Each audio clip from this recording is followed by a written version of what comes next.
ನೀವು? ನಾನು ಶ್ಯಾಮಲಾ. ಗೊತ್ತಾಗ್ಲಿಲ್ವಾ? ಸಾರಿ, ನೆನ್ಪಾಗ್ತಿಲ್ವಲ್ಲ. ಹೌದಮ್ಮ, ನೀನು ಕಾಲೇಜ್ ಟಾಪರು, ಕ್ಲಾಸ್ ಟಾಪರ್ ಅಲ್ವಾ? ನಾನು ಬ್ಯಾಕ್ ಬೆಂಚ್ ಸ್ಟೂಡೆಂಟು. ನಾನು ಹೇಗೆ ನೆನ್ಪಿರ್ತೀನಿ? ಯಾಕೆ ಇನ್ನು ನೆನ್ಪಾಗ್ಲಿಲ್ವಾ ವಾಗ್ದೇವಿ? ಅತಿ ಬುದ್ಧಿವಂತೆ, ಯಾವ್ದಾದ್ರು ಒಂದು ಸಾರಿ ಓದಿದ್ರೆ ನೋಡಿದ್ರೆ ಮರೆಯೋದೇ ಇಲ್ಲ ಅಂತ ಹೇಳ್ತಾ ಇದ್ದೆ. ನನ್ ಹೇಗ್ ಮರೆತ್ಬಿಟ್ಟಿಯಮ್ಮ? ನಾವಿಬ್ರು ಒಟ್ಟಿಗೆ BR ಕಾಲೇಜಲ್ಲಿ ಇಂಟರ್ನ್ ಓದಿದ್ದು. ನನ್ನ ಯಾವಾಗ್ಲೂ back bench Shyamala, back bench Shyamala ಅಂತ ಕರಿತಿದ್ಯಲ್ಲ. ಶ್ಯಾಮಲಾ ನೀರಾ? ಅಯ್ಯೋ, ಎಷ್ಟು ಬದಲಾಗ್ಬಿಟ್ಟಿದೀಯಾ. ನೀನ್ ಮಾತ್ರ ಸ್ವಲ್ಪನೂ ಬದಲಾಗಿಲ್ಲ. ಹೇಗಿದೀಯಾ? ನನಗೇನು, ತುಂಬಾ ಚೆನ್ನಾಗಿದ್ದೀನಿ. ನನ್ ಗಂಡ ಕಲೆಕ್ಟರು. ಇನ್ನೊಂದ್ರೆ ಇವಳು ವಾಗ್ದೇವಿ. ಇಬ್ರು ಒಟ್ಟಿಗೆ ಇಂಟರ್ಮೀಡಿಯೇಟ್ ಓದಿದ್ದು. ನಮ್ ಕ್ಲಾಸ್ ಟಾಪರ್. Hello madam. ಹೌದು ವಾಗ್ದೇವಿ, ನನಗೆ ನಿನ್ನ ಹಸ್ಬೆಂಡ್ನ ಪರಿಚಯ ಮಾಡ್ಸಲ್ವಾ?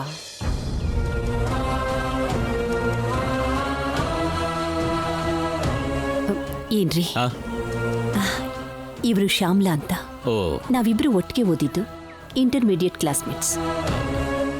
ನಮಸ್ಕಾರಮ್ಮ. ನಮಸ್ಕಾರ. ಏನ್ ಮಾಡ್ಕೊಂಡಿದ್ದಾರೆ ನಿಮ್ಮ ಮನೆಯವರು?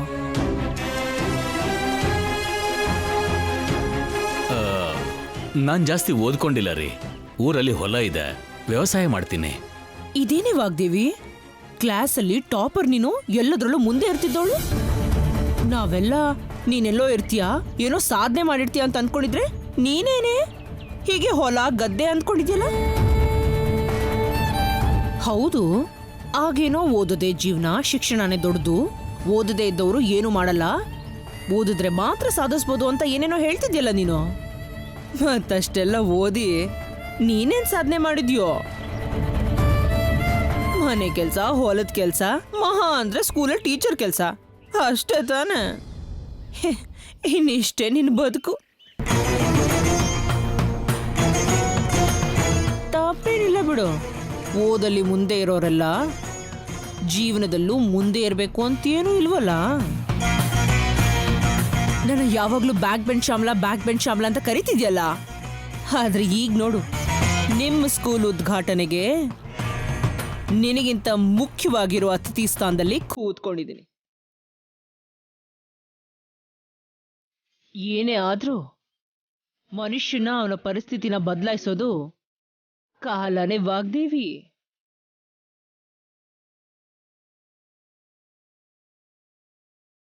ಈಗ ಗೌರವದಿಂದ ಕಲೆಕ್ಟರ್ ಸಾಹೇಬ್ರನ್ನ ವೇದಿಕೆಗೆ ಬರಬೇಕೆಂದು ಆಹ್ವಾನಿಸ್ತಾ ಇದ್ದೀನಿ.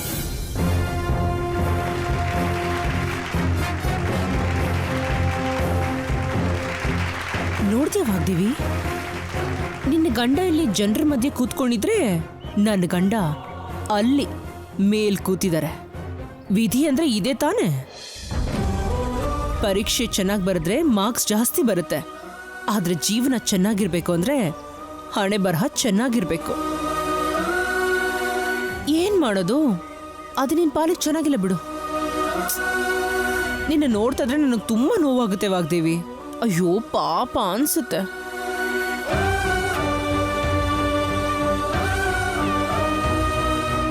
ಈ ದಿನ ಸ್ಕೂಲ್ ಪ್ರಾರಂಭೋತ್ಸವಕ್ಕೆ ನನ್ನ ಆಹ್ವಾನಿಸಿದ್ದಕ್ಕೆ ಈಶ್ವರ ಪ್ರಸಾದ್ ಅವರಿಗೆ ನನ್ನ ಧನ್ಯವಾದಗಳು. ಈ ಊರಲ್ಲಿ ಸ್ಕೂಲ್ ಕಟ್ಟಿಸ್ಬೇಕು ಅನ್ನೋದು ಸರ್ಕಾರದ ದೃಷ್ಟಿಯಲ್ಲಿತ್ತು. ಆದರೆ ನಮ್ಮ ಈಶ್ವರ ಪ್ರಸಾದ್ ಅವರು ನಮ್ಮ ಆಲೋಚನೆಗೆ ರೂಪ ಕೊಟ್ಟಿದ್ದಾರೆ. ಸರ್ಕಾರದ ಪರವಾಗಿ ಅವರಿಗೆ ನಮ್ಮ ಕೃತಜ್ಞತೆ ಹೇಳ್ತೀನಿ. ಹಾಗೆ ಸರ್ಕಾರದ ಪರವಾಗಿ ಸಹಾಯ ಮತ್ತು ಸಹಕಾರ ಕೊಡಿಸ್ತೀನಿ ಅನ್ನೋ ಭರವಸೆ ಕೊಡ್ತೀನಿ.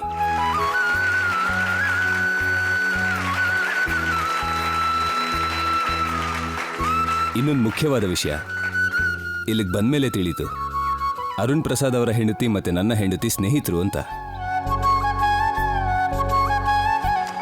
ನನ್ನ ಹೆಂಡತಿ ಅವಳ ಸ್ನೇಹಿತೆ ಬಗ್ಗೆ 4 ಮಾತು ಮಾತಾಡಬೇಕು ಅಂದ್ಕೊಂಡಿದ್ದಾಳೆ. ಬಾ ಶ್ಯಾಮಲಾ.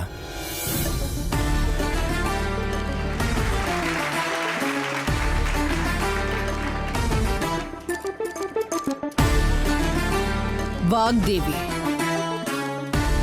ನನ್ನ ಸ್ನೇಹಿತೆ ಮಾತ್ರ ಅಲ್ಲ, ನನ್ನ ಕ್ಲಾಸ್ಮೇಟ್.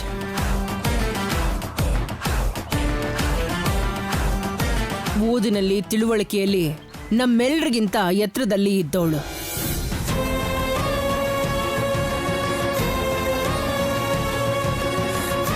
ಯಾವ್ದಾದ್ರೂ ಉನ್ನತ ಸ್ಥಾನದಲ್ಲಿರ್ತಾಳೆ ಅಂತ ಅನ್ಕೊಂಡ್ರೆ ಊರಲ್ಲಿ ಹೊಲ ನೋಡ್ಕೊಂಡು ಒಬ್ಬ ಗೃಹಿಣಿಯಾಗಿ ನೋಡ್ಬೇಕಾಗುತ್ತೆ ಅಂತ ನಾನು ಅಂದ್ಕೊಂಡೇ ಇರಲಿಲ್ಲ.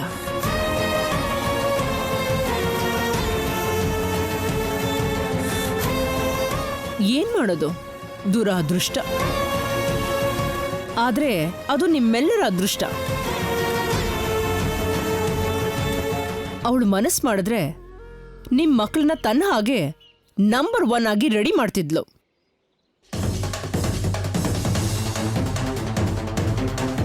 ಆದ್ರೆ ಪಾಪ ಜೀವನ ಪೂರ್ತಿ ಹಳ್ಳಿಲೇ ಇರ್ಬೇಕಾಗಿ ಬಂದಿದೆ. ಆದ್ರೂ ಏನಾಯ್ತು ಬಿಡಿ, ಅವಳಿಲ್ಲೇ ಇದ್ರು ಈ ಸ್ಕೂಲಲ್ಲೇ ಪಾಠ ಹೇಳ್ಕೊಟ್ಟು ಎಷ್ಟೋ ಮಕ್ಕಳನ್ನ ಅದ್ಭುತ ಮಾಣಿಕ್ಯದಂತೆ ಸಿದ್ಧ ಮಾಡ್ತಾಳೆ. ಇದನ್ ಬಿಟ್ಟು ಹಳ್ಳಿಲಿ ನಿಂತಾನೆ ಮಾಡಕ್ಕಾಗತ್ತೆ? ಅಂದ್ರೆ ವಾಗ್ದೇವಿ ಇಲ್ಲಿರೋದ್ರಿಂದ ನಿಮಗೂ ನಿಮ್ ಮಕ್ಕಳಿಗೂ ಒಳ್ಳೇದಾಗತ್ತೆ ಅಂತ ಮಾತ್ರ ನಾನು ಹೇಳ್ಬಲ್ಲೆ. ನಮಸ್ಕಾರ.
ತಂಗಿ ಸೀಮಂತನ ತವ್ರ ಮನೇಲೇ ಮಾಡಬೇಕು ಭಾವ.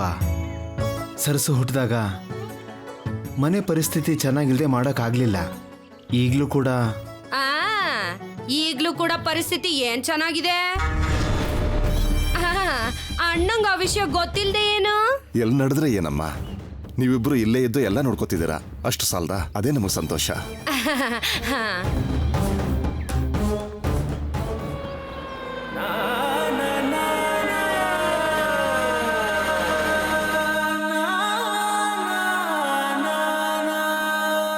ಅರುಣ ಅವ್ರು ಬಂದ್ಬಿಟ್ರು.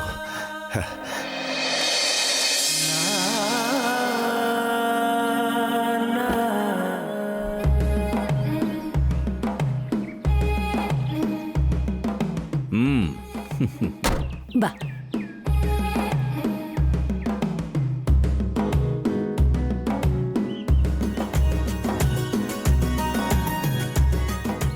ಆಹಾ ಜಗದೀಶ್, ಬಾಮ. ನಮಸ್ಕಾರ ಅಣ್ಣಯ್ಯ. ಬನ್ನಿ. ಏನಯ್ಯ, ಎರಡಕ್ಕೆ ನಿಲ್ಸ್ತೀಯಾ ಇಲ್ಲ ನಮ್ಮ ಹಾಗೆ ಮೂರನೇದಕ್ಕೂ ರೆಡಿ ಆಗ್ತೀಯಾ? ನೀನ್ ಸುಮ್ಮನಿರಣ. ಬನ್ನಿ ಬನ್ನಿ. ನಡಿ ನಡಿ. ಬನ್ನಿ ಒಳಗೆ. ಬನ್ನಿ ಬನ್ನಿ ಬನ್ನಿ ಬನ್ನಿ ಬನ್ನಿ ಬನ್ನಿ. ನಮಸ್ಕಾರ ಅಮ್ಮ. ನಮಸ್ಕಾರ. ನಮಸ್ಕಾರ. ನಿಮ್ ಚಿಕ್ಕ ಮಗಳು ಬರ್ಲಿಲ್ವಾ ಅಮ್ಮ? ಮಾವಯ್ಯನವ್ರ ಹತ್ರ ಆಡ್ಕೋತಿದ್ದಾಳೆ.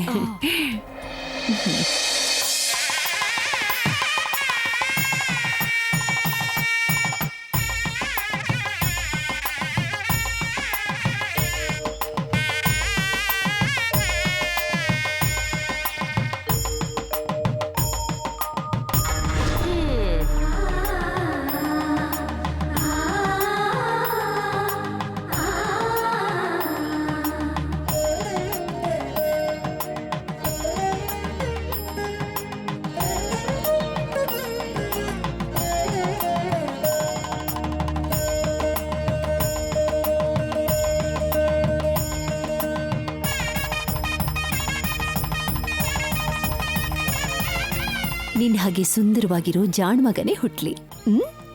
ನಿಮ್ ಹಾಗೆ ಬುದ್ಧಿವಂತೆ ಆಗೋ ಮಗಳು ಹುಟ್ಲಿ ಅಂತ ಆಶೀರ್ವಾದ ಮಾಡಮ್ಮ. ಸರಿ.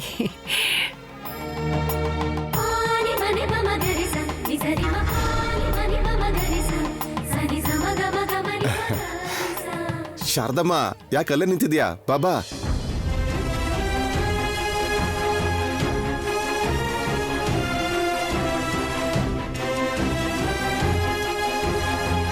ಯಾವ್ದಾದ್ರೂ ಉನ್ನತ ಸ್ಥಾನದಲ್ಲಿರ್ತಾಳೆ ಅಂತ ಅನ್ಕೊಂಡ್ರೆ ಊರಲ್ಲಿ ಹೊಲ ನೋಡ್ಕೊಂಡು ಒಬ್ಬ ಗೃಹಿಣಿಯಾಗಿ ನೋಡ್ಬೇಕಾಗುತ್ತೆ ಅಂತ ನಾನು ಅಂದ್ಕೊಂಡೇ ಇರಲಿಲ್ಲ.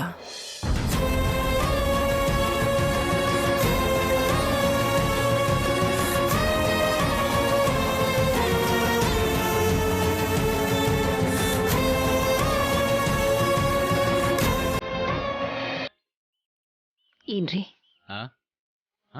ನಿಮ್ ಹತ್ರ ಸ್ವಲ್ಪ ಮಾತಾಡ್ಬೇಕು. ಹೊರಗಡೆ ಬರ್ತೀರಾ? ಹೋಗ್ಬಾರಣಪ್ಪ, ತಂಗಿಯಮ್ಮ ಮಾತಾಡ್ಬೇಕು ಅಂದ್ಲಲ್ಲ, ಹೋಗ್ಬಾ. ನಮಸ್ತೆ ಮಾ.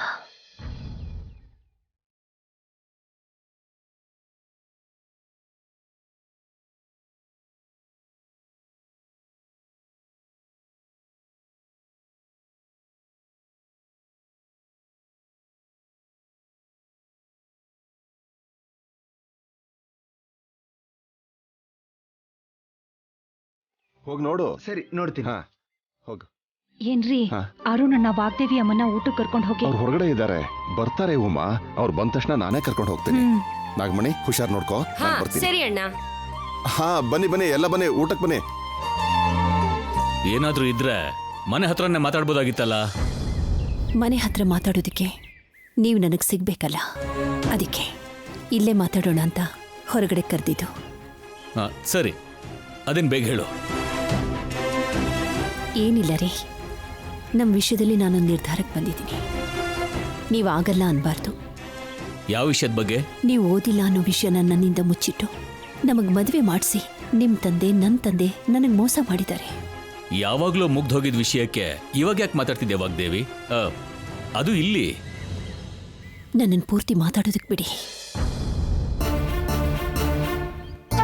ಮದುವೆ ಆದ್ಮೇಲೆ ಈ ವಿಷಯ ತಿಳಿದು ನಾನು ದುಃಖ ಪಟ್ಟಾಗ ಆ ವಿಷಯ ನಿಮಗೂ ಗೊತ್ತಿಲ್ಲ ಅಂತ ಅವತ್ ಏನಾದ್ರೂ ಆಗ್ಲಿ ನಡೆದಿದ್ರಲ್ಲಿ ನಿಮ್ ತಪ್ಪು ಇದೆ ಅಂತ ಹೇಳಿ ಅದಕ್ಕೆ ಪರಿಹಾರವಾಗಿ ನಾನು ಯಾವಾಗ ಏನ್ ನಿರ್ಧಾರ ಮಾಡಿದ್ರು, ಏನು ಕೇಳಿದ್ರು ಇಲ್ಲ ಅನ್ನಲ್ಲ ಅಂತ ನನಗೆ ಮಾತು ಕೊಟ್ಟಿದ್ರಿ. ನೆನಪಿದ್ಯಾ ನಿಮ್ಗೆ? ಹೌದು, ಆದ್ರೆ ಆ ವಿಷಯ ಈಗ ಹೇಳ್ತಾ ಇದ್ಯಾ? ಅವತ್ತು ನೀವು ಕೊಟ್ಟ ಮಾತನ್ನ ನೀವು ನಡೆಸ್ಕೊಡ್ಬೇಕು. ಅಷ್ಟಕ್ಕೂ ವಿಷಯ ಏನು ಅಂತ ಹೇಳುವಾಗ್ದೇವಿ. ನನ್ನ ಕೈಲಾಗೋದಾದ್ರೆ ನಾನು ಖಂಡಿತ ಮಾಡ್ತೀನಿ. ನನ್ನಿಷ್ಟಕ್ಕೆ ವಿರುದ್ಧವಾಗಿ ನನ್ನ ಮದುವೆ ಆಗಿದ್ರು ಏನೋ ಆಗಿದ್ದಾಗೋಯ್ತು ಅಂತ ನಾನು ಕೂಡ ಸಮಾಧಾನ ಮಾಡಿಕೊಂಡೆ. ಒಂದು ರೀತಿಲಿ ಈ ಜೀವನನೇ ಅಭ್ಯಾಸ ಕೂಡ ಆಗೋಯ್ತು. ಆದರೆ ನಿನ್ನೆ ಸ್ಕೂಲ್ ಓಪನಿಂಗ್ ಫಂಕ್ಷನ್ ಮುಗಿದ್ಮೇಲೆ ಅರ್ಥ ಆಯ್ತು ನಾನಿರ್ಬೇಕಾದ್ದು ಇಲ್ಲಲ್ಲ ಅಂತ. ನಾವು ಸಿಟಿಗೆ ಹೊರಟೋಗೋಣ ರೀ.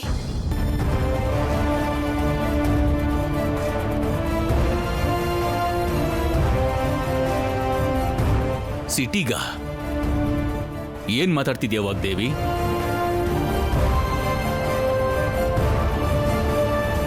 ನಾವೀ ಊರ್ ಬಿಟ್ಟು ಸಿಟಿಗೆ ಹೋಗೋಕ್ಕಾಗತ್ತಾ? ಹೌದು ರೀ, ನಾನು ಏನು ಓದಿದ್ದೀನಿ ಅಂತ ನಿಮಗೆ ಅರ್ಥ ಆಗದೆ ಇರಬಹುದು, ಆದ್ರೆ ನಾನು ಎಷ್ಟು ಓದಿ ಪದವಿ ತಗೊಂಡಿದ್ದೀನಿ ಅಂತ ನಿಮಗೂ ಗೊತ್ತು. ಆ ಓದಿಗೆ ತಕ್ಕಾಗಿರೋ ಅವಕಾಶ ಇಲ್ಲಿ ಎಲ್ಲಿ ಸಿಗುತ್ತೆ ರೀ? ನಾನು ಸಾಧನೆ ಮಾಡೋದಕ್ಕೆ ಇಲ್ಲಿ ಏನಿದೆ?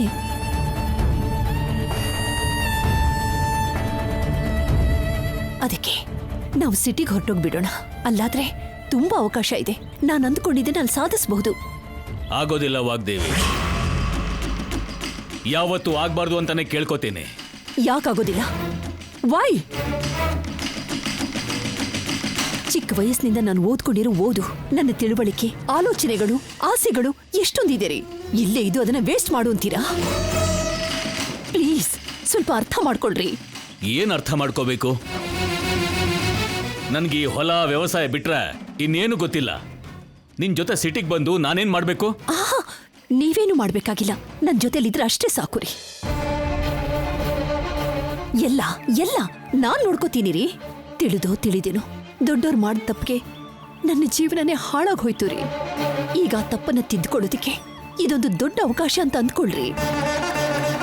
ಮತ್ತೆ ನನ್ನ ಆಸೆಗಳಿಗೆ ಪ್ರಾಣ ಕೊಟ್ಟಾಗುತ್ತೆ ರೀ. ದಯವಿಟ್ಟು ಆಗಲ್ಲ ಅಂತ ಹೇಳ್ಬೇಡಿ. ಏನ್ ಹೇಳಬೇಕು ಹೇಗೆ ಹೇಳಬೇಕು ಅಂತ ಅರ್ಥನೇ ಆಗ್ತಿಲ್ಲ ವಾಗ್ದೇವಿ. ತುಂಬಾ ದೊಡ್ಡ ವಿಷಯನ ಬಹಳ ಸುಲಭವಾಗಿ ಕೇಳ್ಬಿಟ್ಟೆ. ನಮ್ಮ ಮನೇನ, ಈ ಊರನ್ನ, ಈ ಆಸ್ತಿನ ಎಲ್ಲ ಬಿಟ್ಟು ಹಾಕಿ ಪಟ್ನಕ್ಕೆ ಹೋಗ್ತೀವಿ ಅಂದ್ರೆ ಅಪ್ಪ ಅದನ್ನ ಒಪ್ತಾರೆ ಅನ್ಕೊಂಡಿದ್ಯಾ? ಖಂಡಿತ ಒಪ್ಪಲ್ಲ. ಅದು ಹಾಗಲ್ಲ ರೀ. ಕ್ಷಮಿಸು ವಾಗ್ದೇವಿ, ನಿನಗೆ ಇಷ್ಟ ಆಗಿರೋ ಕೆಲಸ ಮಾಡಬೇಡ ಅನ್ನೋದಕ್ಕೆ ನನಗೆ ಮನಸ್ಸು ಬರ್ತಿಲ್ಲ. ಹೇಳೋದಕ್ಕೆ ನೋವಾಗ್ತಿದೆ ವಾಗ್ದೇವಿ, ಆದ್ರೆ ಹೇಳ್ದೇನೂ ಇರೋಕ್ಕಾಗಲ್ಲ. ನೀನ್ ಅನ್ಕೊಂಡಿದ್ದು ಸಾಧ್ಯ ಇಲ್ಲ.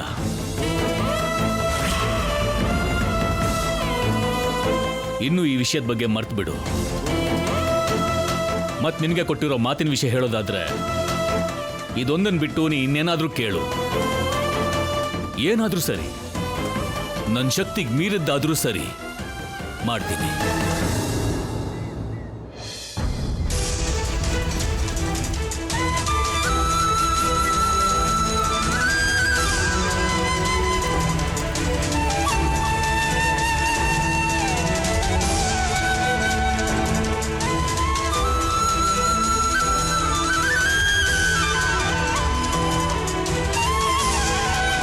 ಜೀವನ ಪೂರ್ತಿ ಹಳ್ಳಿಲೇ ಇರಬೇಕಾಗಿ ಬಂದಿದೆ.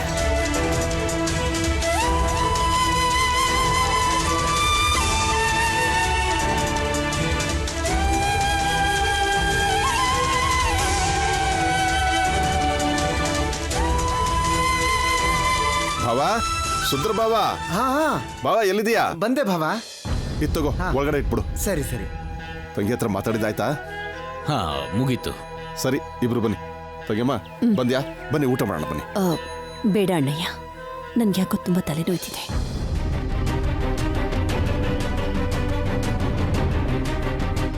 ನೋಡಿ, ನಾನು ಮನೆಗೆ ಹೋಗ್ತಿದ್ದೀನಿ. ಮಕ್ಳಿಗೆ ಊಟ ಮಾಡಿಸಿ ಮನೆಗೆ ಕರ್ಕೊಂಡು ಬನ್ನಿ. ಏನಾಯ್ತು ಅರುಣಪ್ಪ? ಒಂದ್ ನಿಮಿಷ ನಿಂತ್ಕೊಳ್ಳಿ ಅಮ್ಮ.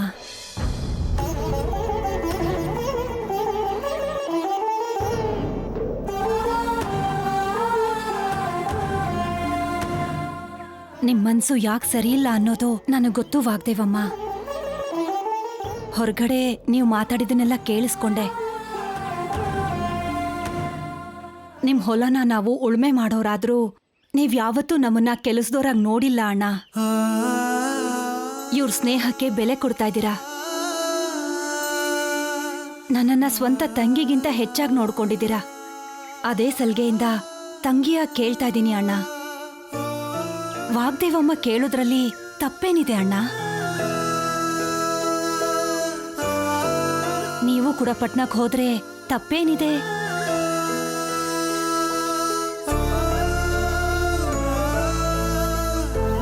ಏನಮ್ಮ, ಎಲ್ಲ ತಿಳಿದ ಮೇಲೂ ತಪ್ಪೇನು ಅಂತ ಕೇಳ್ತಾ ಇದೀಯಾ? ಎಲ್ಲ ತಿಳಿದಿದ್ದಕ್ಕೆ ಕೇಳೋ ಧೈರ್ಯ ಮಾಡ್ತಾ ಇದ್ದೀನಿ ಅಣ್ಣ. ಈ ಮಣ್ಣನ್ನೇ ಅರ್ಥ ಮಾಡ್ಕೊಳ್ಳೋ ದೊಡ್ಡ ಮನ್ಸಿರೋರು ನೀವ್ ತಾಳಿ ಕಟ್ಟಿರೋ ಅವ್ರ ಮನ್ಸನ್ನ ಅರ್ಥ ಮಾಡ್ಕೋಬಾರ್ದಾ? ಪಟ್ನನ ಯಾರು ಹೋಗ್ಬೇಕು? ಏನ್ ನಡೀತಾ ಇದೆ ಇಲ್ಲಿ? ಏನೂ ಇಲ್ಲ ರೀ.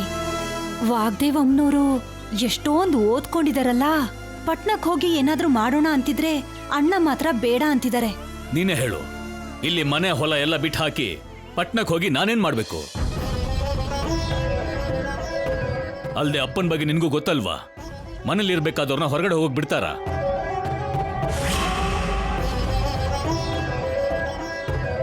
ಆಸೆಗಳು ಎಷ್ಟೋ ಇರಬಹುದು, ಆದ್ರೆ ಕೆಲವು ನಡೆಯಲ್ಲ. ಮರ್ತು ಬಿಡ್ಬೇಕು. ಯಾಕೆ ನಡೆಯಲ್ಲ ಅಣ್ಣ? ನೀವು ಮನ್ಸ್ ಮಾಡಿದ್ರೆ ನಡೆದೇ ನಡೆಯತ್ತೆ. ಯಜಮಾನ್ರು ಒಪ್ಕೊಳ್ತಾರೋ ಇಲ್ವೋ ನನಗ್ ಗೊತ್ತಿಲ್ಲ ಅಣ್ಣ. ಆದ್ರೆ ಹೆಂಡತಿ ಕೇಳಿದ್ದು ನ್ಯಾಯವಾಗಿದ್ರೆ ನಡೆಸ್ಕೊಡೋ ಜವಾಬ್ದಾರಿ ನಿಮಗಿದ್ಯಣ್ಣ. ನ್ಯಾಯವಾಗಿದ್ದೇವಮ್ಮ, ನಾನು ಅಲ್ಲ ಅಂತ ಹೇಳ್ತಿಲ್ಲ. ಆದ್ರೆ ಇಲ್ಲಿ ಏನ್ ಕಡಿಮೆ ಇದೆ ಅಂತ ಎಲ್ಲ ಬಿಟ್ಟು ಹೋಗ್ಬೇಕು, ಅಲ್ಲಿ ಏನ್ ಇದೆಯಾ ಅಂತ ಹುಡ್ಕೊಂಡು ಹೋಗ್ಬೇಕು. ಓದಿದ್ಯಲ್ಲ ಅಣ್ಣ, ಇನ್ನೇನ್ ಬೇಕು?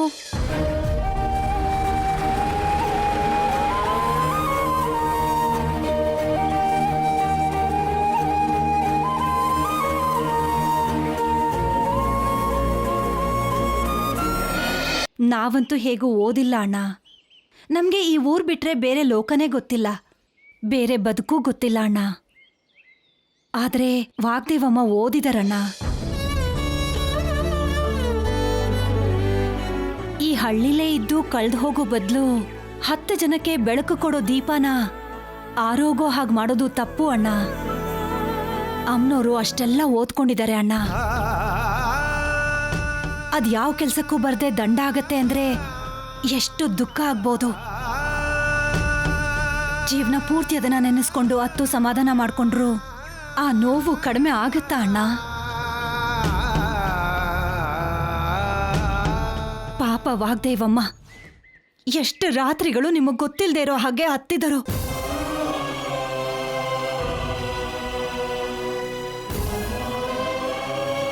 ಹೌದು ಅರುಣಪ್ಪ, ಉಮಾ ಹೇಳ್ತಿರೋದು ನಿಜ ಅನಿಸ್ತಿದೆ. ಹುಟ್ಟಿದೂರಲ್ಲೇ ಯಾವಾಗಲೂ ಇರಬೇಕು ಅಂದ್ರೆ ಯಾರು ಊರು ದಾಟಿ ಓದಕ್ಕೆ ಹೋಗೋಕ್ಕಾಗ್ತಾನೆ ಇರಲಿಲ್ಲ ಅಲ್ವಾ? ದೊಡ್ಡ ದೊಡ್ಡ ಪದವಿ ಪಡ್ಕೊಂಡು ವಿದೇಶಕ್ಕೂ ಹೋಗೋಕ್ಕಾಗ್ತಿರ್ಲಿಲ್ಲ. ಊರನ್ನೇ ಮರೆಯೋದು ತಪ್ಪು ಸರಿ, ಆದರೆ ವ್ಯವಹಾರಕ್ಕೋಸ್ಕರ ಊರು ಬಿಟ್ಟು ಹೋಗೋದು ತಪ್ಪಲ್ವಲ್ಲ ಅರುಣಪ್ಪ?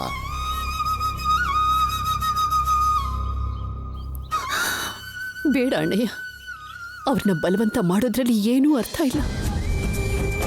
ಅವ್ರ ಅರ್ಥ ಮಾಡ್ಕೊಳ್ಳೋರಾಗಿದ್ದಿದ್ರೆ ನಾನು ಕೇಳ್ದಾಗ್ಲೇ ಅರ್ಥ ಮಾಡ್ಕೊಳ್ತಾ ಇದ್ರು. ಅಷ್ಟು ಗಟ್ಟಿಯಾಗಿ ಅವ್ರಾಗಲ್ಲ ಅಂತ ಹೇಳಿದ ಮೇಲೂ ಇನ್ನದ್ರ ಬಗ್ಗೆ ಮಾತಾಡೋದ್ರಲ್ಲಿ ಏನೂ ಅರ್ಥ ಇಲ್ಲ. ಅದು ನಡೆಯೋದೂ ಇಲ್ಲ. ಯಾಕೆ ನಡೆಯೋದಿಲ್ಲ ವಾಗ್ದೇವಮ್ಮ? ನಿಮ್ಮ ಆಲೋಚನೆ ತುಂಬಾ ದೊಡ್ಡದು, ಅದು ನಡಿಲೇಬೇಕು. ನೋಡೋಣ, ಈಗಾಗ್ಲೇ ಗಂಡ ಓದಿಲ್ಲ ಅನ್ನೋ ದುಃಖ ವಾಗ್ದೇವಮ್ಮನ ಮನ್ಸಲ್ಲಿದೆ. ಅದು ಯಾವಾಗಾದ್ರೂ ಕಡಿಮೆ ಆಗ್ಬೋದು. ಆದ್ರೆ ಓದಿರೋ ಹೆಂಡತಿ ಇದ್ರೂ ಅರ್ಥ ಮಾಡ್ಕೊಳ್ಳಿಲ್ವಲ್ಲ ಅನ್ನೋ ದುಃಖ ಮಾತ್ರ ಆಗೋದು ಬೇಡ ಅಣ್ಣ. ಅದು ಮಾತ್ರ ಯಾವತ್ತಿಗೂ ಹೋಗಲ್ಲ. ಇಷ್ಟಕ್ಕೂ ವಾಗ್ದೇವಮ್ಮ ದೊಡ್ಡ ಹೆಸರು ಮಾಡಿದ್ರೆ ನಮ್ಮೂರಿಗೆ ನಿಮ್ಮ ಮನೆಗೆ ಹೆಮ್ಮೆ ಅಲ್ವಾ ಅಣ್ಣ? ದೊಡ್ಡ ಯಜಮಾನ್ರು ಯಾಕೆ ಒಪ್ಕೊಳ್ಳಲ್ಲ? ಹೇಳೋ ರೀತಿನಲ್ಲಿ ಹೇಳಿದ್ರೆ ಖಂಡಿತ ಒಪ್ಕೋತಾರೆ ಅಣ್ಣ.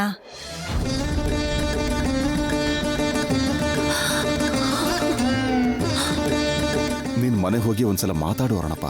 ನನ್ನ ಮನ್ಸಿಗೆ ಯಾಕೋ ಅವ್ರು ಒಪ್ಕೋತಾರೆ ಅನ್ಸುತ್ತೆ.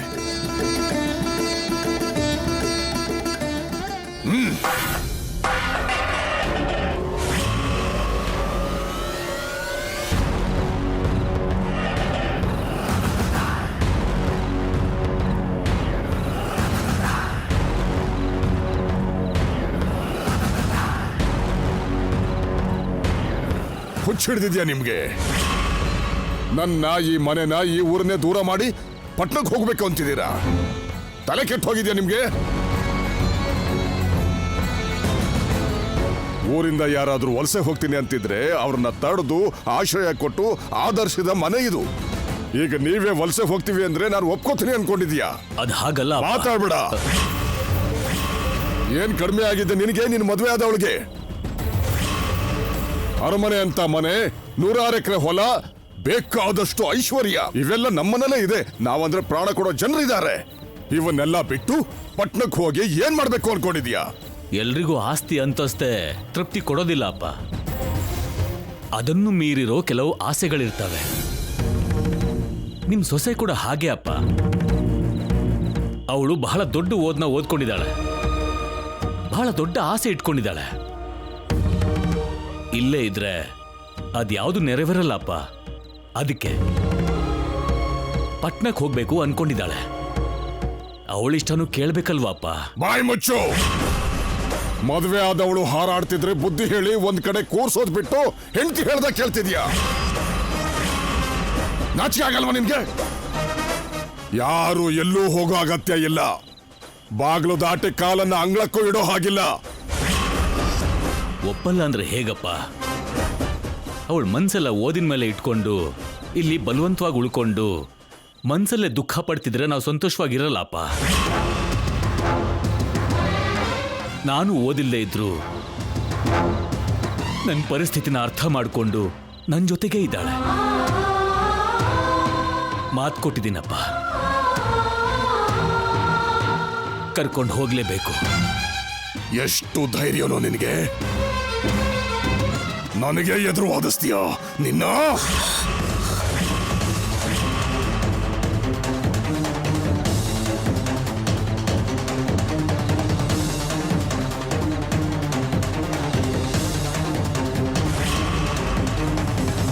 ವಾಗ್ದೇವಿ, ಒಂದು ನಿಮಿಷ ನನಗೂ ಮಾತಾಡೋಕೆ ಅವಕಾಶ ಕೊಡ್ತೀರಾ? ಇವ್ರು ಹೇಳ್ತಿರೋದ್ರಲ್ಲಿ ತಪ್ಪೇನಿದೆ ಮಾವಯ್ಯ? ನನಗೆ ಓದು ಅಂದ್ರೆ ಪ್ರಾಣ ಮಾವಯ್ಯ. ಆ ಓದೇ ಜೀವನ ಅಂತ ಅಂದುಕೊಂಡಿರೋ ನನಗೆ ನಿಮ್ಮ ಮಗ ಓದಿಲ್ಲ ಅನ್ನೋ ವಿಷಯನ ನನ್ನಿಂದ ಮುಚ್ಚಿಟ್ಟು ನನಗೆ ಮೋಸ ಮಾಡಿ ನನಗೆ ಮದುವೆ ಮಾಡಿಸಿದ್ರಿ. ನನ್ನ ಹಣೆ ಬರಹಕ್ಕೆ ನಾನು ದುಃಖ ಪಡ್ತಾ ಇದ್ರೆ ಎಲ್ಲೋ ಸ್ವಲ್ಪ ಉಳ್ಕೊಂಡಿದ್ದ ಅದೃಷ್ಟದ ಹಾಗೆ ಇವ್ರು ನನ್ನ ನೋವನ್ನು ಅರ್ಥ ಮಾಡಿಕೊಂಡು ನನ್ನ ಆಸೆಗಳಿಗೆ ಆಸರೆಯಾಗಿ ನಿಂತ್ರೆ ನೀವ್ಯಾಕೆ ಬೇಡ ಅಂತೀರ ಮಾವಯ್ಯ? ಗೊತ್ತಿದ್ದೋ ಗೊತ್ತಿದ್ದೇನೋ ಅವರಿಂದ ನಡೆದಿರೋ ತಪ್ಪನ್ನ ಸರಿ ಮಾಡ್ಕೊಳಕ್ ನೋಡ್ತಾ ಇದ್ರೆ ಯಾಕೆ ಬೇಡ ಅಂತ ಹೇಳ್ತೀರ ನೀವು? ನನಗೆ ಅನ್ಯಾಯ ಮಾಡಿದ್ರಿ ಅಂತ ನಿಮಗನ್ಸೋದೇ ಇಲ್ವಾ ಮಾವಯ್ಯ? ನನ್ನ ಮನಸ್ಸಿನ ನೋವು ನಿಮಗೆ ಅರ್ಥನೇ ಆಗೋದಿಲ್ವಾ? ಇಷ್ಟಕ್ಕೂ ಏನ್ ಅನ್ಕೊಂಡಿದ್ದೀರಾ ನನ್ನ ಬಗ್ಗೆ? ನಿಮ್ಮೂರ್ನಲ್ಲಿ ಓದ್ದೇ ಇರೋ ಆಳ್ಗಳಿನ ಹಾಗೆ ನಾನು ಇಲ್ಲೇ ಇದ್ದು ನನ್ನ ಜೀವನನ ನಾಶ ಮಾಡ್ಕೊಳ್ತೀನಿ ಅಂತ ಅಂದ್ಕೊಂಡಿದ್ದೀರಾ? ಏನೋ ನಿನ್ನ ಹೆಂಡತಿ ನನಗೆ ಬಾಯಿಗೆ ಬಂದ ಹಾಗೆ ಮಾತಾಡ್ತಿದ್ರೆ ನೀನು ಮುಖ ನೋಡ್ಕೊಂಡು ನಿಂತಿದೀಯಾ? ಈ ಮನೇಲಿ ಒಂದು ಹೆಣ್ಣು ಗಂಡಸನ್ನೇ ಪ್ರಶ್ನೆ ಮಾಡ್ತಿದ್ದಾಳಲ್ಲೋ. ಮಾತಾಡ್ಬೇಕು ಮಾವಯ್ಯ. ಈಗ್ಲೂ ನಾನು ಮಾತಾಡದೆ ಹೋದ್ರೆ ನನ್ನ ಆಸೆ, ನನ್ನ ಆಕಾಂಕ್ಷೆ, ನನ್ನ ಜೀವನ ಎಲ್ಲ ಸಮಾಧಿ ಆಗ್ಬಿಡುತ್ತೆ. ಆದ್ರೂ ಪರವಾಗಿಲ್ಲ, ಆದ್ರೆ ನನ್ನ ಮಗ ನನ್ನಿಂದ ದೂರ ಹೋಗೋದನ್ನು ಮಾತ್ರ ನಾನು ಯಾವತ್ತೂ ಒಪ್ಕೊಳ್ಳೋದಿಲ್ಲ. ನಿಮ್ ಮಗ ನಿಜನೇ? ನಿಮ್ ಮಗನ ಮೇಲೆ ನಿಮ್ಗೆ ಹಕ್ಕಿದೆ ಮಾವಯ್ಯ. ಅದಕ್ಕೆ ಅವ್ರಿಗೆ ಶಿಕ್ಷಣನ ಕೊಡಿಸ್ದೆ ನಿಮ್ ಹಾಗೆ ಅವ್ರನ್ನ ಸಿದ್ಧ ಮಾಡ್ಕೊಂಡಿದ್ದೀರಾ. ಹಾಗೇನೆ ನನ್ನ ಮಕ್ಕಳ ಮೇಲೂ ನನಗೆ ಹಕ್ಕಿದೆ ಅಲ್ವಾ ಮಾವಯ್ಯನೋರೇ? ನಿಮ್ ಮಗನ ಹಾಗೆ ಏನೂ ಓದ್ಕೊಳ್ದೆ ಈ ಊರಲ್ಲೇ ವ್ಯವಸಾಯ ಮಾಡ್ಕೊಂಡು ನನ್ನ ಮಕ್ಕಳು ಬಿದ್ದಿರ್ಬೇಕು ಅಂದ್ರೆ ನಾನು ಅದಕ್ಕೆ ಒಪ್ಪೋದಿಲ್ಲ. ಇವ್ರನ್ನ ಚೆನ್ನಾಗಿ ಓದಿಸ್ಬೇಕು, ಇವ್ರಿಗೆ ಒಳ್ಳೆ ಭವಿಷ್ಯ ಕೊಡಿಸ್ಬೇಕು. ಇವ್ರಿಗೋಸ್ಕರ ನಾನು ಏನು ಬೇಕಾದ್ರೂ ಮಾಡ್ತೀನಿ. ನಿನ್ನ ಮಕ್ಕಳು, ನಿನ್ನ ಭವಿಷ್ಯ, ನಿನ್ನ ಹಕ್ಕುಗಳು ನನಗೆ ಯಾವ ಹಕ್ಕು ಇಲ್ಲ ಅಂತಾನ? ಹಾಗಾದ್ರೆ ಇನ್ನೂ ಯಾಕಿಲ್ಲ ಇದೆಯಾ? ಹೋಗಿ ಇಲ್ಲಿಂದ ಹೋಗಿ, ನಿಮಗೆ ಇಷ್ಟ ಬಂದಾಗಿರ್ಬಹುದು. ಆದ್ರೆ ಒಂದು ವಿಷಯ, ನನ್ನ ಮಾತನ್ನು ಕೇಳದೆ ಹೊರಗಡೆ ಹೋಗ್ಬೇಕು ಅನ್ಕೊಂಡವರು ಹುಟ್ಟಿರೋ ಬಟ್ಟೆಲೆ ಹೊರಗಡೆ ಹೋಗ್ಬೇಕು.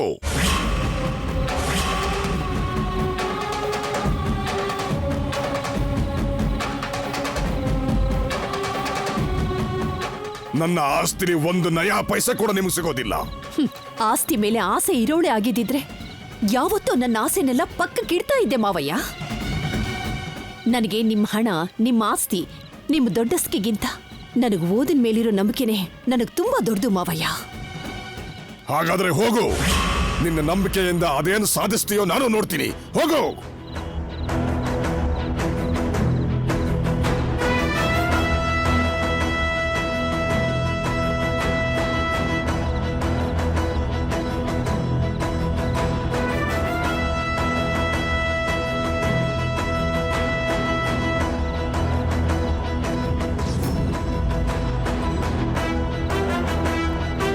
ಒಪ್ಪಿಗೆ ಪಡ್ಕೊಂಡು ಹೋಗ್ಬೇಕು ಅನ್ಕೊಂಡಿದ್ದೆ. ಆದ್ರೆ ಏನು ಸಾಧಿಸ್ತಿ ಅಂತ ನನ್ನನ್ನ ಚಾಲೆಂಜ್ ಮಾಡಿದ್ರಿ ನೋಡಿ, ಅದನ್ನ ಸಾಧಿಸಿ ತೋರ್ಸೋದಕ್ಕೆ ನಾನು ಹೋಗ್ತಾ ಇದ್ದೀನಿ. ಆ ವೇಷದಲ್ಲಿ ಮಾತಾಡೋದು ಸುಲಭನೇ. ಮನೆಯಿಂದ ಹೊರಗಡೆ ಇಳಿಯೋದಕ್ಕೆ 4 ಮೆಟ್ಲು ಇಳಿದ್ರೆ ಸಾಕು. ಆದ್ರೆ ಬದುಕಿನೊಳಗೆ ಮತ್ತೆ ಮೇಲ್ ಬರಬೇಕು ಅಂದ್ರೆ ಎಷ್ಟು ಮೆಟ್ಲು ಹತ್ತು ಬಂದ್ರೂ ಸಾಕಾಗಲ್ಲ, ತಿಳ್ಕೋ. ಆ ಪರಿಸ್ಥಿತಿ ಬರೋದಿಲ್ಲ ಬಿಡಿ ಮಾವಯ್ಯ. ಅಂದುಕೊಂಡಿದ್ದನ್ನ ಸಾಧಿಸ್ಬೇಕು ಅಂದ್ರೆ ಮೆಟ್ಲನ್ನ ಹತ್ತಬೇಕು ಅನ್ನೋದಷ್ಟೇ ಅಲ್ಲ, ಒಂದೊಂದು ಸಲ ಇಳಿರಬೇಕಾಗತ್ತೆ. ನಡೀರಿ. ಹೋಗಕ್ ಮುಂಚೆ ಸರಿಯಾಗಿ ಆಲೋಚನೆ ಮಾಡು. ಒಂದು ಸಾರಿ ಹೊಸಲು ದಾಟಿದ್ರೆ ಮತ್ತೆ ಬರೋದಕ್ಕೆ ಮನೆ ಇರಲ್ಲ. ನಾನು ಸತ್ರು ಕೂಡ ನನ್ನ ಮುಖ ನೋಡೋದಕ್ಕೂ ಬರಬಾರ್ದು ನೀವು. ನಾನು ಯೋಚನೆ ಮಾಡಿದ ಮೇಲೇನೆ ಈ ನಿರ್ಧಾರ ಮಾಡಿದ್ದು. ಕಷ್ಟ ಆಗ್ಲಿ ಸುಖ ಆಗ್ಲಿ ಕೈ ಬಿಡಲ್ಲ ಅಂತ ಮಾತು ಕೊಟ್ಟ ಮೇಲೇನೆ ನನ್ನ ಮದುವೆ ಆಗಿತ್ತು.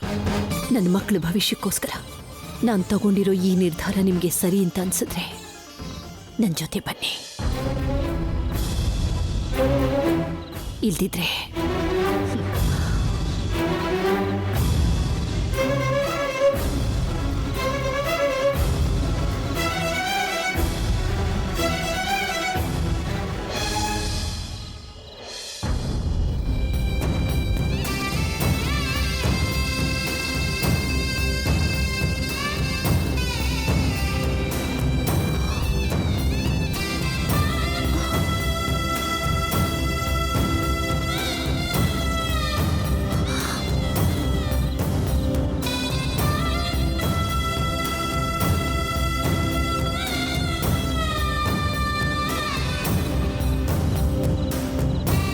ವರುಣ್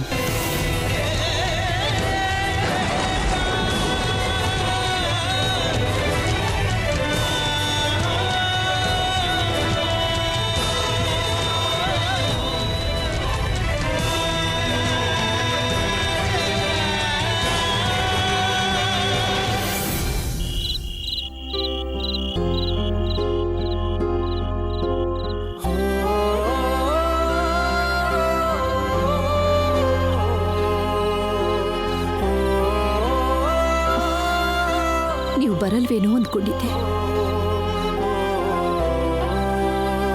ಓದಿರೋ ನಿಲ್ದೇ ಇರಬಹುದು, ಆದ್ರೆ ಅಗ್ನಿ ಸಾಕ್ಷಿಯಾಗಿ ಹೇಳಿರೋ ಮಂತ್ರಕ್ಕೆ ಅರ್ಥ ಗೊತ್ತಿದೆ ವಾಗ್ದೇವಿ. ಕಷ್ಟ ಆಗ್ಲಿ ನಷ್ಟ ಆಗ್ಲಿ, ಇಷ್ಟ ಇರ್ಲಿ ಇಲ್ದೇ ಇರ್ಲಿ, ಜೊತೆಗೆ ನಡಿಬೇಕು. ಸದಾಶಿವ, ಅಯ್ಯ, ದೋಣಿ ತೆಗಿತೀಯಾ? ನೀರು ಹೆಚ್ಚಾಗ್ತಿದೆ ಅಯ್ಯ. ದೂರದಲ್ಲಿ ನಕ್ಷತ್ರನೂ ಕಾಣ್ತಿಲ್ಲ. ಇಷ್ಟು ರಾತ್ರಿಯಲ್ಲಿ ದೋಣಿ ನೋಡ್ಸೋದು ಒಳ್ಳೇದಲ್ಲ ಅಯ್ಯ. ನಾಳೆ ಬೇಗ ಹೋಗಬಹುದು. ಬೇಗ ಬನ್ನಿ ಅಯ್ಯ. ಸಾಂಬಯ್ಯ, ಬೆಳಗಾಗುವವರೆಗೂ ಎಲ್ಲಿರೋದು?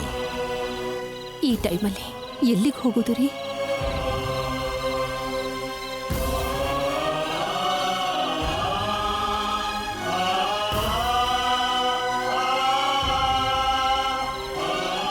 ಏನಿದು ಅರುಣಪ್ಪ, ಈ ಅರ್ಧ ರಾತ್ರಿಲಿ ಎಲ್ಲಿಗೆ ಅಂತ ಹೋಗ್ತಾ ಇದ್ದೀರಾ?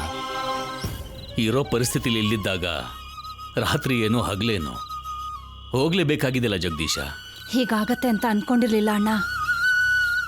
ದೊಡ್ಡ ಯಜಮಾನ್ರು ಅರ್ಥ ಮಾಡ್ಕೋತಾರೆ ಅನ್ಕೊಂಡಿದ್ದೆ. ಆದ್ರೆ ನಿಮ್ಗೆ ನಾವಿಲ್ವಾ? ಏನ್ ವಾಗ್ದೇವಮ್ಮ, ನೀವಾದ್ರೂ ಒಂದ್ ಮಾತು ಹೇಳ್ಬೇಕಲ್ವಾ? ಏನ್ ಹೇಳಿ ಉಮಾ, ಈ ಪರಿಸ್ಥಿತಿ ಬರೋದಕ್ಕೆ ಕಾರಣನೇ ನಾನು. ಆದಷ್ಟು ಬೇಗ ಊರ್ ಬಿಟ್ಟು ಹೋಗ್ಬೇಕು, ಬೇಗ ಅಂದುಕೊಂಡಿದ್ದನ್ನ ಸಾಧಿಸ್ಬೇಕು ಅಷ್ಟೇ. ಅದನ್ ಬಿಟ್ರೆ ಬೇರೆ ಆಲೋಚನೆನೇ ಇಲ್ಲ ಉಮಾ. ಆಗ್ಲೇ ನನ್ನ ಮಾತಿಗೆ ಬೆಲೆ ಕೊಟ್ಟು ಇವ್ರ ಮನೆ ಬಿಟ್ಟು ಬಂದಿದ್ದಕ್ಕೆ ಇವ್ರಿಗೂ ಬೆಲೆ ಸಿಗೋದು. ಹಾಗಂತ ರಾತ್ರೋರಾತ್ರಿನೇ ಹೊರಟ್ಬಿಡೋದ? ಮಕ್ಕಳನ್ನ ನೋಡಿ ಪಾಪ ಚಳಿ ನಡುಕ್ತಾ ಇದ್ದಾರೆ.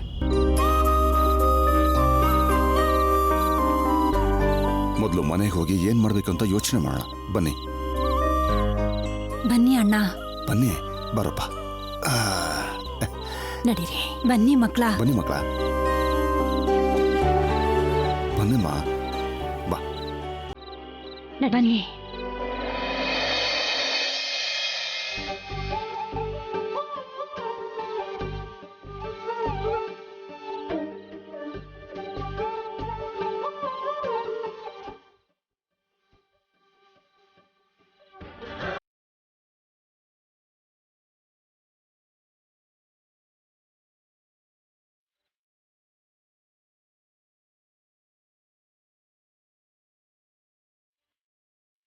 ಉಮ್ಮ, ಮಕ್ಕಳನ್ನ ಕರ್ಕೊಂಡೋಗಿ ಒಳಗಡೆ ಕೂರ್ಸು. ಅವ್ರಿಗೇನಾದ್ರೂ ತಿನ್ನೋದು ಕೊಡು. ಆಯ್ತು ರೀ, ನಡೀರಿ. ಅರುಣಪ್ಪ, ನೀವು ಕೂಡ ಬನ್ನಿಮ್ಮ. ಸರ್ಸು ಇನ್ನು ಮಲಗ್ಲಿಲ್ವಾ? ನಿದ್ದೆನೇ ಬರ್ತಿಲ್ಲ ಅಮ್ಮ. ಇನ್ನೂ ನಿದ್ದೆ ಬರ್ಲಿಲ್ವಾ? ನೋಡು, ರಾಹುಲ್, ನರೇಂದ್ರ ಎಲ್ಲ ನಿದ್ದೆ ಮಾಡೋದಿಕ್ಕೆ ನಿನ್ ಜೊತೆಲಿ. ನಡಿ ನಡಿಯಮ್ಮ. ಬನ್ನಿ ಮಕ್ಕಳ, ಬಾ ನಡಿ.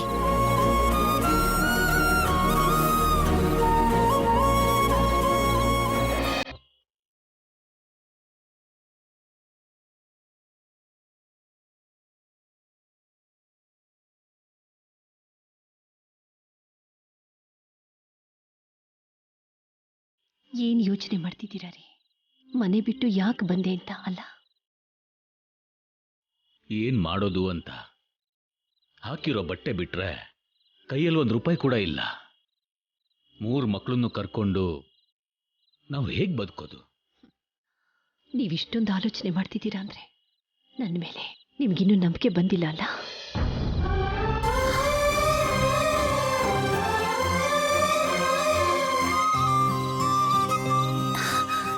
ಇಲ್ಲಿ ನೋಡಿ, ಸ್ಕೂಲಿಂದ ಕಾಲೇಜ್ವರೆಗೂ ಎಲ್ಲರೂ ಫಸ್ಟ್ ರ್ಯಾಂಕು, ಯೂನಿವರ್ಸಿಟಿನಲ್ಲಿ ಗೋಲ್ಡ್ ಮೆಡಲ್, ಊರಲ್ಲಿರೋ ಎಷ್ಟೋ ಎಕರೆ ಆಸ್ತಿಗಳಿಗಿಂತ ದೊಡ್ಡ ಆಸ್ತಿ ಕಣ್ರಿ ಇದು. ಇಲ್ಲಿವರೆಗೂ ನಾನ್ ಮಾಡಿದ ಪ್ರತಿ ಕೆಲಸದಲ್ಲೂ ನಂಬರ್ 1 ಅನಿಸ್ಕೊಂಡವಳು. ನಾನು ಎಲ್ಲೇ ಇದ್ರು ನಂಬರ್ 1 ಆಗೇ ಇದ್ದವಳು. ಈಗ ಬರೀ ಕೈನಲ್ಲಿದ್ರೂ ಕೂಡ ನಂಬರ್ 1 ಆಗೇ ನಾನಿರ್ತೀನಿ. ನಾನು ವಿದ್ಯೆನ ನಂಬಿದ್ದೀನ್ರಿ. ನೀವು ನನ್ನ ಮೇಲೆ ನಂಬಿಕೆ ಇಡಿ, ಅಷ್ಟೇ ಸಾಕು. ನಿನ್ ಮೇಲೆ ನಂಬಿಕೆ ಇಲ್ಲ ಅಂತಲ್ಲ ವಾಗ್ದೇವಿ, ಆದ್ರೆ ಏನ್ ಮಾಡ್ಬೇಕು ಅಂದ್ರೂ ದುಡ್ಡು ಬೇಕೇ ಬೇಕು ತಾನೆ. ಇನ್ನು ನಿನ್ ಗಂಡ ಜಮೀನ್ದಾರರ ಆಸ್ತಿಗೆ ವಾರಸ್ದಾರ ಅಲ್ಲ, ಅಲ್ಲಿಂದ ₹1 ಕೂಡ ಸಹಾಯ ಸಿಗೋದಿಲ್ಲ. ಅಗತ್ಯ ಇಲ್ಲ ರೀ. ಕೋಟಿ ಸಂಪಾದನೆ ಮಾಡಿದ್ರೂ ಅಕ್ಷರನ ಕಲಿದೇ ಇರಬಹುದು, ಆದ್ರೆ 1 ಅಕ್ಷರ ಕೊಡೋ ಜ್ಞಾನ ಕೋಟಿಗಳನ್ನ ಸಂಪಾದನೆ ಮಾಡೋ ತಿಳುವಳಿಕೆ ಕೊಡುತ್ತೆ. ಆ ತಿಳುವಳಿಕೆ ಮೇಲಿರೋ ನಂಬಿಕೆಯಿಂದ ನಾನು ಹೇಳ್ತಿದ್ದೀನಿ. ನನಗಿರೋ ಬುದ್ಧಿವಂತಿಕೆನ ನಂಬಿ ಲಾಭಕ್ಕೋಸ್ಕರ ಬಂಡವಾಳ ಹಾಕೋದಕ್ಕೆ ಯಾರಾದ್ರೂ ಒಬ್ರು ಮುಂದೆ ಬಂದೇ ಬರ್ತಾರೆ. ನೀವು ಧೈರ್ಯವಾಗಿದ್ರೆ ಸಾಕಷ್ಟೇ. ಯಾವಾಗಲೂ ಹೀಗೇನೆ ನನಗ್ ಜೊತೆಯಾಗಿದ್ರೆ ನನಗಷ್ಟೇ ಸಾಕು. ನಾನು ಅಂದುಕೊಂಡಿದ್ದೀನ ಸಾಧಿಸ್ತೀನಿ.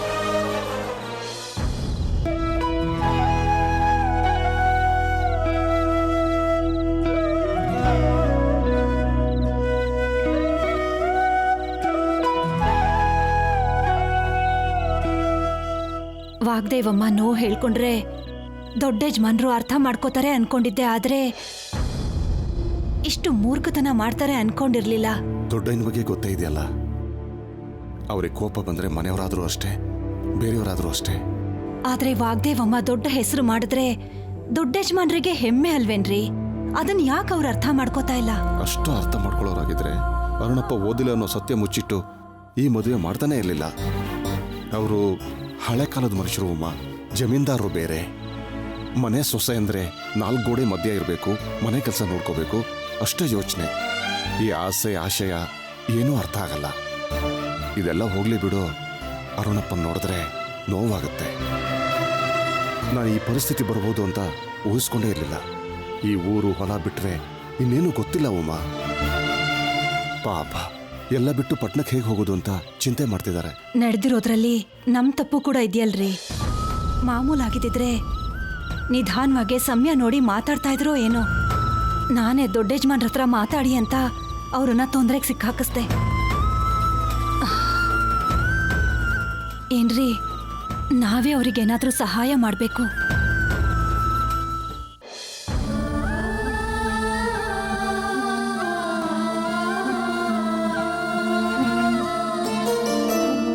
ರಾಹುಲ್ ಇಲ್ಲಿ. ರಾಹುಲ್ ರಾಹುಲ್ ರಾಹುಲ್ ರಾಹುಲ್ ರಾಹುಲ್ ಅರುಣಪ್ಪ, ನಿಮ್ಮ ಹತ್ರ ಸ್ವಲ್ಪ ಮಾತಾಡಬೇಕು.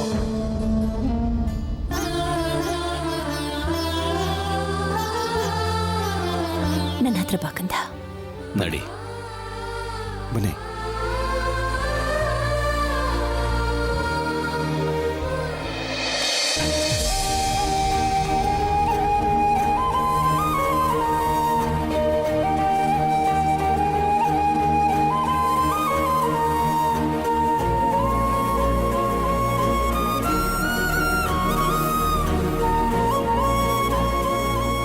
ಏನಮ್ಮ ಇದು? ನೀವ್ ಹೀಗೆ ಮನೆ ಬಿಟ್ಟು ಬರೋದಕ್ಕೆ ಒಂದ್ ರೀತಿ ನಾನೇ ಕಾರಣ ಆಗ್ಬಿಟ್ಟೆ. ನನ್ ಮಾತ್ ಕೇಳಿನೇ ದೊಡ್ಡ ಯಜಮಾನ್ರ ಹತ್ರ ಹೀಗೆ ಜಗಳ ಮಾಡ್ಕೊಂಡ್ ಬರ್ಬೇಕಾಯ್ತು. ಹೀಗೆ ಉಟ್ಟು ಬಟ್ಟೆಲೆ ಪಟ್ನಕ್ ಹೋಗಿ ಎಲ್ಲಿರ್ತಿರೋ ಹೇಗಿರ್ತಿರೋ, ಅದಕ್ಕೆ ಸಣ್ಣ ಸಹಾಯ ಅಣ್ಣ.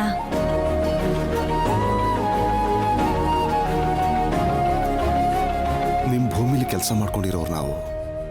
ಇದನ್ನ ಬಿಟ್ರೆ ನಮ್ಮ ಹತ್ರ ಕೊಡೋದಕ್ಕೆ ಬೇರೆ ಏನೂ ಇಲ್ಲ ಅರುಣಪ್ಪ. ಇದನ್ನು ತಗೊಳ್ಳಿ.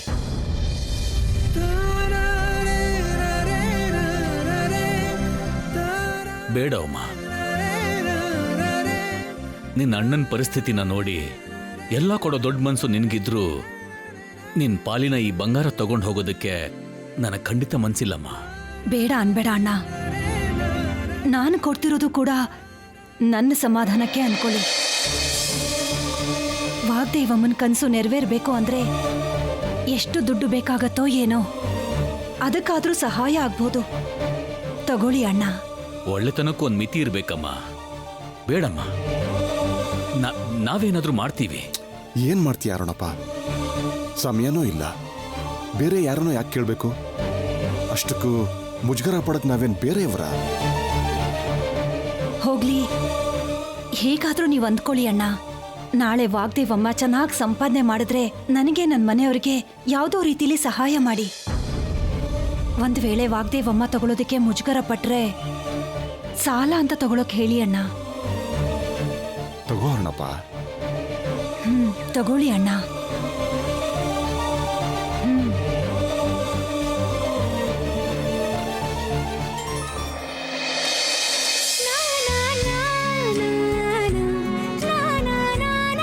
ಏನಿದು? ಇದು ನನ್ ಗುರ್ತು. ಯಾಕೆ? ನೀವು ಊರ್ ಬಿಟ್ಟು ಹೋಗ್ತಿದ್ದೀರಲ್ಲ, ನನ್ ಗುರ್ತಿಗೆ ಇದನ್ನ ನಿಮ್ ಹತ್ರನೇ ಇಟ್ಕೊಳ್ಳಿ. ಓ, ಅಂದ್ರೆ ಇದನ್ನ ನೋಡ್ದಾಗೆಲ್ಲ ನೀನ್ ನೆಂಪಾಗ್ಬೇಕು ಅಂತ ತಾನೆ? ಹಾಗಾದ್ರೆ ಸರಿ.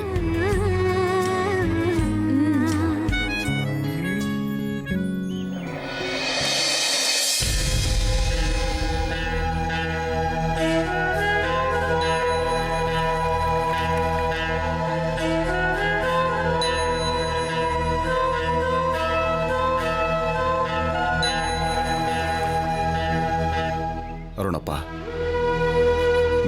ಹುಷಾರು. ಹೋಗ್ಬೇಕು ಅಂತಾನೆ ಅನ್ಕೊಂಡಿದ್ರು, ಇಷ್ಟು ಬೇಗ ಹೋಗ್ಬೇಕಾಗತ್ತೆ ಅಂತ ಅನ್ಕೊಂಡಿರ್ಲಿಲ್ಲ ಜಗದೀಶ. ಹೇಗ್ ಅನ್ಕೊಳ್ತೀರಾ ಅಣ್ಣ? ದೊಡ್ಡ ಯಜಮಾನ್ರಿಗೆ ಇಷ್ಟೊಂದು ಕೋಪ ಬರುತ್ತೆ ಅಂತ ನಾವು ಅಂದ್ಕೊಂಡಿರ್ಲಿಲ್ಲ. ಇಲ್ಲಿ ದೊಡ್ಡ ಯಜಮಾನ್ರಿಗೆ ನಾವ್ ಹೇಗೋ ಸಮಾಧಾನ ಮಾಡ್ತೀವಿ, ಆದ್ರೆ ನೀವು ಮಾತ್ರ ವಾಗ್ದೇವಮ್ಮನವ್ರ ಕನ್ಸು ನಿಜ ಆಗೋ ಹಾಗೆ ನೋಡ್ಕೊಳ್ಳಿ.